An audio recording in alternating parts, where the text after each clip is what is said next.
창세기 22장 1절에서 24절까지 말씀을 살펴보도록 하겠습니다. 하나님은 아브라함을 시험하고자 그가 살아가는 독자 이삭을 번제로 바치라고 명령하십니다. 아브라함은 하나님의 명령에 묵묵히 순종합니다. 하나님께서는 그의 순종을 기쁘게 받으시고 이삭 대신에 수당을 준비해 주십니다. 자손의 번성과 함께 아브라함 후손을 통해 임하게 되는 구원의 복을 약속하십니다. 1절과 2절은 하나님의 시험과 명령입니다. 그 일 후에는 상당한 시간이 흘렀음을 알려줍니다. 21장은 이삭이 젖을 때는 장면을 묘사합니다. 당시 보통 젖을 때는 나이가 3, 4세였습니다. 22장에는 아버지와 사면을 갈 뿐 아니라 짐을 지고 산을 오르며 궁금한 것을 질문할 정도라면 적어도 이삭은 청소년기는 되어야 했을 것입니다.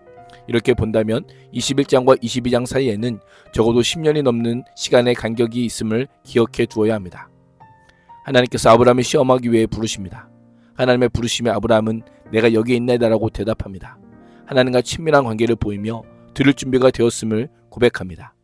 성경에서 시험의 주체가 사탄이면 유혹으로 우리를 넘어뜨리는 것이 목적이지만 시험의 주체가 하나님이면 훈련, 테스트란 의미로 우리를 세우고 연단시키는 것이 목적입니다. 오늘에 따르면 아브라함을 시험하는 하나님 앞에 정관사가 있습니다. 아브라함이 전혀 모르는 하나님, 아무런 상관없는 하나님이 아니라 지금까지 아브라함과 동행하시며 말씀하셨던 그 하나님이 시험하기 위해 부른 것입니다. 이 시험은 어떤 시험일까요? 자손에 대한 믿음의 테스트요, 하나님만이 생명의 주관자이심을 인정하는지를 알아보시는 것입니다. 그 방법으로 아들 이삭을 번제로 드릴 것을 명령합니다. 이삭을 삼중적으로 내 아들, 내 독자, 내가 사랑하는 이삭이라고 묘사하며 아브라함에게 이삭이 어떤 아들인지를 강조하고 있습니다.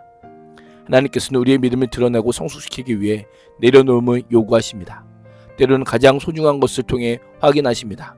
가정, 직장, 소유 등 나의 것이 아니라 하나님의 것인지를 달아보는 과정을 거쳐야 합니다. 그 시험은 쉽지 않지만 그 시험을 통과하면 믿음의 성숙과 성장이 있습니다. 그때마다 약속의 주님이신 하나님을 바라보며 끝까지 신뢰하며 승리할 수 있기를 축복합니다. 3절에서 8절은 순종의 여정과 믿음의 대답입니다.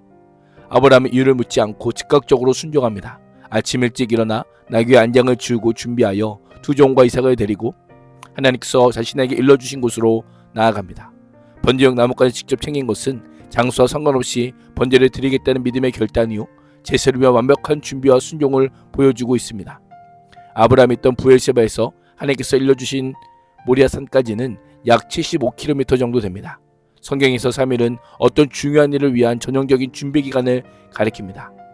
3일에 모리아에 도착한 아브라함은 멀리서 번제 장소를 바라봅니다. 아브라함은 종들에게 나귀와 함께 기다리라고 합니다. 종들과 나귀가 함께하지 않는 이유는 크게 두 가지라고 볼 수 있습니다.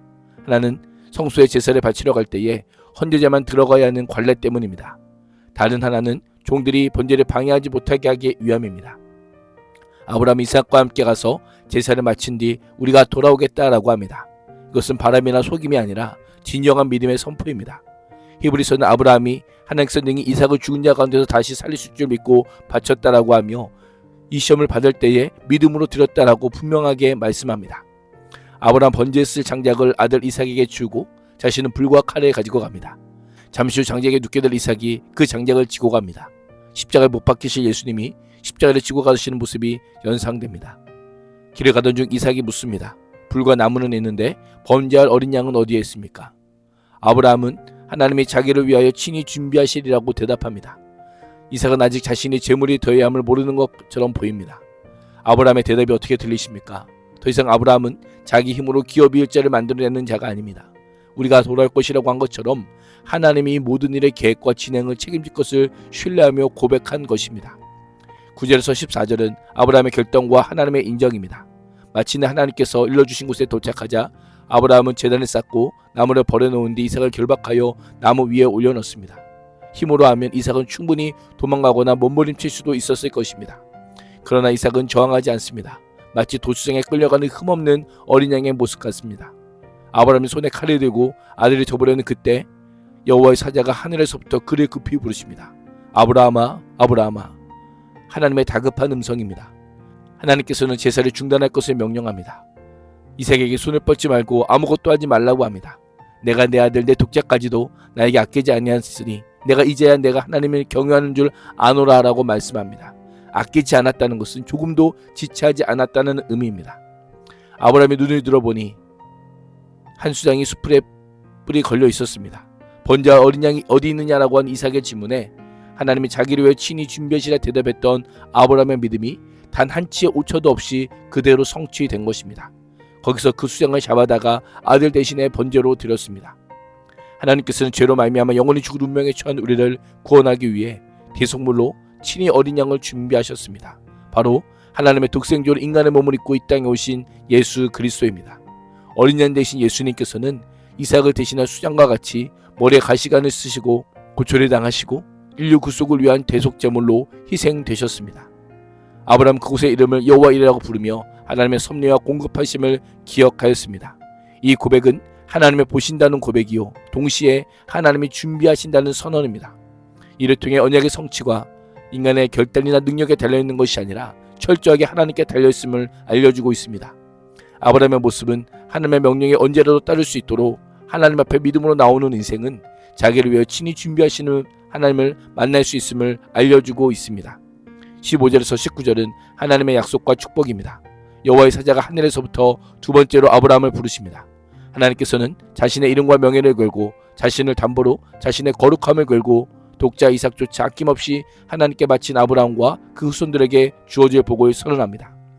내가 반드시 너에게 큰 복을 주며 너의 자손이 크게 번성하여 하늘의 별처럼 바닷가의 모래처럼 많아지게 하겠다라고 하시며 후손의 복을 선포합니다. 너의 자손은 원수의 성을 차지할 것이라고 하시며 창세기 12장 2절에서 3절까지의 말씀을 통해 약속한 자손의 번성과 복을 다시금 확증하십니다. 이 약속은 훗날 예수 그리스도를 통한 구원의 복을 의미합니다. 종들에게 말한 대로 아브라함이 이삭과 함께 돌아갑니다. 부에세바로 돌아온 아브라함은 그곳에서 계속 거주하게 됩니다. 20절에서 24절은 나홀의 후손들입니다. 갑자기 나홀의 족보와 후손들을 기록합니다. 족보는 하나님의 약속이 추상적인 이야기가 아니라 실제 인간의 역사 가운데 성취되고 있음을 보여줍니다. 이런 일이 있은 뒤 얼마 뒤에 아브라함에게 갈대아 땅의 친조 나홀의 소식이 전해집니다. 나홀과 결혼한 밀가가 여러 자녀들을 낳았다는 소식을 듣게 됩니다.